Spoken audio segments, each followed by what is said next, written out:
gosh, what would... Oh gosh, what, like, The Shining. The Shining, bro. Family. It's about connecting to something bigger than yourself. Whatever life throws at us, we'll face it together. We will protect you. Matt, great to see you again. Great to see you. I remember when we chatted, you had talked about watching Interstellar in IMAX. Yeah. And oh my God, after seeing the movie, I got shades of some cool stuff that I felt might have been influenced from some Interstellars. Yeah. And it just got me thinking, what other films, like what was kind of the list of films, shows, things that you used to influence the visual aesthetic in media on this movie? Right. No, I mean, number one is 2001, of course.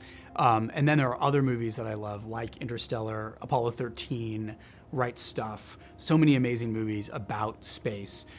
Space Mountain at Disneyland, believe it or not. I just love that feeling. And you know, this movie is very much like Tomorrowland in a way, right? It wants to feel at home in Disney's Tomorrowland. And so the sound design, the sort of feeling of traveling through wormholes, even the music that Michael Giacchino is creating, and it's, you know, the sort of early 60s synth feeling that appears in there is meant to reference and evoke that kind of sense of space from those movies. We also looked at great 60s movies that were not about space, you know, like French Connection and The Graduate, in terms of building palette and look so that it would feel authentic to the period.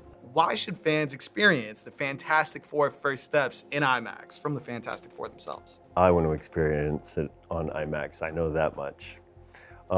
Because, God, I wouldn't want to see it any other way. It's a visual experience, an exciting one, and backed by wonderful performances all around from every department, I would say. But I think that the cohesion of all of those things into like a big screen experience, I don't think could be done better than an IMAX screen. Matt Shakman also in the first week, I remember him saying that, you know, he was so excited for this movie to be in IMAX, and he was such a big advocate for IMAX, and he was talking about it from the beginning. And so him doing that meant that we started to imagine it on a big scale, you know, more than we could in our the scenes we were doing and stuff. And that was really useful because it felt like there was an epicness to it, but there was also, you know, a huge domesticity to it. It was really useful. Yeah, it's such a specific world. It's time travel, it's space travel, it's super immersive. Like, you want to be as in it as much as you can. Like, yeah, I don't need to see My Dinner with Andre in IMAX or anything, you know, but this kind of a movie is like, you want to feel it here, you know? Well, part of it has been shot in IMAX, and apparently the aspect ratio changes in IMAX when Galactus shows up, which is pretty cool. That's an extra. Because IMAX is epic, and so is Fantastic Four. You know, last time we chatted, I didn't get to talk to you about the cast in particular, really, and just to love to hear your perspective on how it was to get to work with each of them. They're amazing actors, all of them, and I've been a huge fan of each of their work for years. I've known Pedro since we were in our early 20s.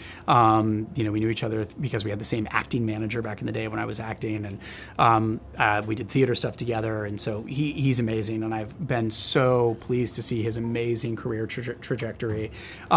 Joe, Quinn, and I worked together on Game of Thrones years ago. He was in for a small role as a Winterfell guard gate, and he was amazing. I thought, I gotta work with this guy again. But Vanessa and Ebon I had never worked with before, but huge fans of theirs, personally now as well as just professionally. So each of them was just the right person for this role, and then bringing them together, they had such wonderful chemistry. It was a joy to work with them. We did a lot of rehearsal before we started shooting. There was a lot of you know, fun and freedom in that relationship. Some great improv that found its way into the film that came about because of that chemistry. They're steeped in lore. Is there anything in your research of your characters that you were just really intrigued by or just stood out as you were learning about Galactus and Silver Surfer? So many with Galactus. It was just an endless discovery about more things and more things that he is in control of and controls throughout the cosmos, and his place within that as a kind of balancer. But the one thing I found really, really strange was that he has a daughter called Galactus. I was like, okay, that's fine, and that immediately makes you think, how does that work? And apparently she grew from a worm inside him. And in fact, a worm, and was born from that, which is weird, however you look at it. But yeah, so that was a strange little cul-de-sac I went down in my research at one point. What's one thing that you all learned about each other that either surprised you or you admire in the process of kind of building that chemistry and getting to know each other? Oh, That is a big question. Dude. how much time do we have? When I first met Ebon, I'd known, not counting the time that we spoke to each other at at an audition 15 years ago. But when we knew that we were doing the movie together and we met and when we spoke to each other at an event, he was really mean to me. That tracks, yeah. I was about to say no, but then I was like, yeah, that was probably I was a little shaken, and I was like, gee. But I think I said, don't be a baby. Yeah, he was like, no. You didn't say don't be a baby. You said you are being a baby. Yeah. In an audition? And then No. At a party. Oh, He fine. says, you're being a baby. And then he's like, you want to go outside and have a smoke? And I said, no, I don't. And so then and then the next time we saw each other, it was lovely and warm, and it's been lovely and warm ever since. I don't know that answers your question, but it definitely reveals something about us. But by the Basically, way, I thought he was a jerk, and I turned out to be wrong. He's a very nice guy. But isn't that cool? Because Reed and Ben went to college together, so it just makes sense. Could you just talk about Matt and how it is to work with him as a director? We were talking earlier, my favourite moment on the movie was when I went on set as Galactus in costume onto the set of his ship for the first time and did the first few rehearsals and tests for the scene and stepped off and just looking at Matt's face. He was just like a 12-year-old boy with this huge grin because he's, thinking, I put Galactus on screen, and yeah, the fanboy in him was just oozing out. And yeah, it's great to work with somebody who's got that much love and affection for the source material. Is there, without spoiling anything, is there anything that you're really, really proud of Easter egg-wise that you are hoping that fans discover?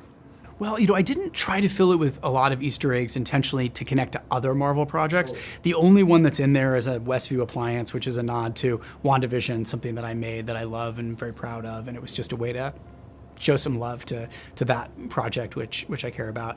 But more, I think, when you talk about Easter eggs, I think about world building. I think about thinking about every detail and about where we could draw from the comics, where we could draw from Jack Kirby, from just the shapes on Galactus' ship to the Fantastic Car design, which wanted to be this blend of some of the things you see in the comics with Detroit cars of that era, mixed with retrofuturism and concept cars, so everything in the world had to be designed because it was its own universe. So every bit of technology, from their DigiCalc watches to the car to the Baxter building to the appliances in the Baxter kitchen, everything had to be thought about. And I think that level of detail, was really fun as a director to think about and build. Why is it so important for you to include that level of detail when it comes to the practical and all of this?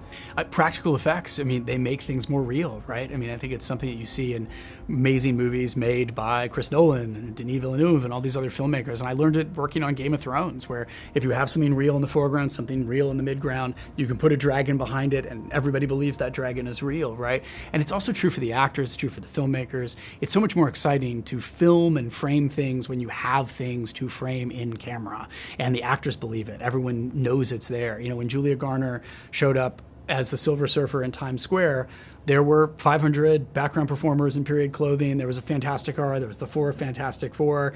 She was 30 feet up on a lift with a big microphone and speakers. She was standing on a surfboard. The only thing that she wasn't was silver, but everything else was there. Yeah. And it was great for every single one of those background performers, great for the Fantastic Four, great for her, and great for me as a filmmaker. Yeah. You just believe it more, and so wherever we could be practical, we were. Galactus wore a suit. We built a suit. We built miniatures. I didn't personally. Ian Hunter's an amazing miniature designer who did Interstellar and a bunch of other great things, built them. And, it just helps things feel more real when you have something that is real in the shot. After speaking with Matt just a couple weeks ago, he talked about the effort that went into the practical effects on this film, specifically talking about the way that they lit Galactus and you and the miniatures and everything. Could you both talk about working with Matt and his dedication to practical effects to bring your characters to life and what that was like from your point of view? I mean, from my point of view, it was such, I didn't realize at the time when we were talking about how we were shooting the movie, I don't know, I kind of expected to be in costume. And then suddenly kind of thought about it and think, well, how the hell is that going to work? And then started to see the amazing work of the costume designers building this incredible piece of machinery that I was going to pilot. The practical side of it really helped me as an actor to get into it, because you wear that suit and you do feel, obviously you don't feel 700 foot tall, but you do feel the power when you're in all that. So it was incredible help for me, because I did about 2/3 of my work in the practical suit and about 1/3 in the motion capture studio for the CGI stuff. Whereas Julia, you did all your stuff in the motion capture. Yeah, in all motion, which was really cool. I'm looking like, but it wasn't that at all. It was definitely a new experience, and the end result, it's so cool. I mean, but also Matt has such a clear vision in what he wants, and I think that's really all you can ask for in a director. But also, he's just like the sweetest guy, so it's like a double win. As a fan, are there any storylines with Franklin Richards in it that like really strike you as something like, oh my God, that would be a dream project I could work on at some point? Like, one of the things that I loved was reading how Franklin Richards in the comics becomes, at one point, Galactus becomes his herald, and then they take on the Celestials. Like, what? So I don't know. I would love to kind of just like there are some scenario. Great stories, and certainly in Hickman, his run, there's some incredible stuff with Franklin, future Franklin coming back in time to try to help solve a problem down the road by going into the past. And he has a great relationship with his sister, who eventually comes onto the scene, Valeria, who's also one of my favorite characters in the comics. But yeah, there are a lot of wonderful storylines with Franklin. He's an incredibly powerful character. There's a great History of the Marvel Universe by Mark Waid that has sort of a history of the entire 616 Marvel Universe, but it's framed by a conversation between Galactus and Franklin at the end of that universe before a new universe will be born. And they're a fascinating pair. They're an inverse of each other. One is the end, the other is the beginning. If you could experience any movie in IMAX, again or for the first time, as a fan, what would each of you want to experience? I've got 3. Yes. 3? All right. Space Odyssey. Yeah. Because the last 10 minutes are my favourite of cinema history ever. Yeah. Titanic, because I was 11 or 12 or something when I saw that, and it just blew my mind. That would be, imagine. And then maybe Lord of the Rings, the trilogy. Which one? All 3. Maybe all 3 in IMAX in one go. I've done a day marathon before. Same. Oh, did you? Oh, yeah. Oh, my God. Wow. Yeah. Those are great choices. Those are mine. For me, it would have to be Poltergeist. Yeah. Ooh, horror in IMAX. I like that. Yeah. It was one of the. Yeah, I saw that movie in the movie theater when I was much too young, but it probably is my earliest, most profound imprint, and also like a family, and the performances and the marriage story in it and the family story in it. And anyway, I think Poltergeist is a masterpiece. I'm staying with horror. I would like to see Alien. Good answer. Yeah. Good answer. These are some great answers. Yeah. So there's a lot of pressure over here. These are great. And gosh, what would? Oh gosh. Yeah. What like The Shining. The Shining, bro. The That would Shining. be so scary beyond. Dude, just get it in me. Just overwhelm So me. scary. Yeah. Jurassic Park for the first time as well. Do you remember seeing that movie for the first time? That just like blew apart the idea of. That's a good one too. We got so we each so we both have The Shining. Yeah, okay. There's a lot of pressure I'm a over horror here. head. Have you not done your 3? I wasn't 3. He asked for only one. I just Vanessa's one. She's an overachiever. And she's just I just won. 1. Oh, My Dinner with Andre. That's close. I do love that movie. That's close. I just don't need to see it. Okay, it's an annoying answer. It's a film called Time of the Gypsies. It's a Oh, Costa Rica dude, film. Costa Rica. Hell, that's And a great answer. There's just some incredible set pieces in that film, which I'd love to see on IMAX. Yeah, people are throwing goats at each other. Yeah. Let's go. But I remember taking my son when he was about 10 or 11 and all his friends to see IMAX, the IMAX cinema in Waterloo in London, when it first opened, and we saw Avatar in that, and that was an incredible, transformative cinema experience. There was just like the whole new technology in your face all at once, and it was really quite overwhelming. So if I could go back to a cinema experience, I'd go back to then, because obviously that was quite a long time ago. To see all that new technology all at once was mind-blowing. Let's say Interstellar. That one I would like to see again in IMAX. Yes. I remember seeing it in IMAX. I was like, whoa. I want to say thank you for letting me pick your brain so many different times. Like, I feel like I'm getting a master class from one of the masters. So it's just been really awesome to chat. So last question for you. You know, you're obviously in full swing in this press tour and everything, and you know, you're talking to so many people. When you get through all of this and the movie is in the world, what are you going to look back and be most proud about this film, this experience, everything that you got to do here? I mean, all of it, really, just because I've been a fan of these characters since I was a kid. It's a huge honor to get to make a film with them, to be bringing them into the MCU, of which I'm a huge fan as well.